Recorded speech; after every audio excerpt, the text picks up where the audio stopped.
Zdravo králjice míra, zdravo majko ljubavi, zdravo králjice míra, zdravo majko ljubavi, zdravo, zdravo.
Deu-nos como exemplo das nossas famílias a Sagrada Família. Deu-nos o exemplo daquilo que deve ser o homem, a mulher e os filhos. E pensando a este exemplo, que é o nosso exemplo no mundo onde a família quer ser destruída, onde nós queremos destruir a família, nós consagramos as nossas famílias neste momento, consagramos aqueles que amamos, nos consagramos como filhos, alguns como pais, outras como mães, nos consagramos à Sagrada Família, cantando Jesus, Maria, José, a minha família, vossa é Jesus, Maria, José, a minha família, vossa é a minha casa, Jesus, Maria, José, a minha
todos esses que nós cantamos verdadeiramente são de Jesus.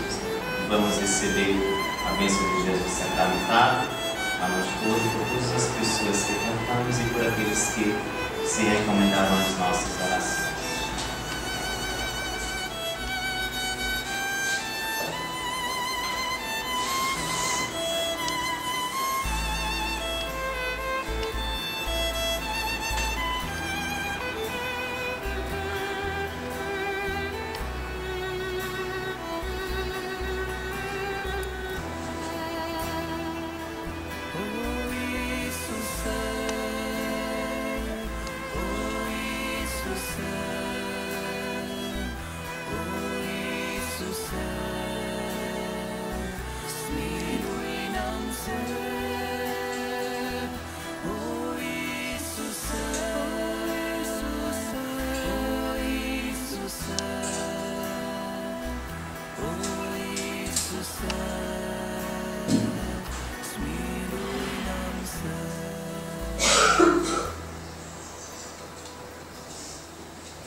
Já ouviram falar de um padre chamado Padre Zezinho?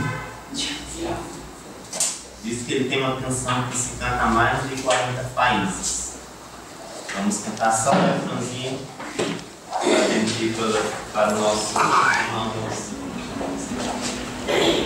Abençoa, Senhor, as famílias. Amém. Abençoa, Senhor, a minha também. Abençoa, Senhor, as famílias. Amém. Abençoa, Senhor, a minha também. E ide em paz e que o Senhor nos acompanhe.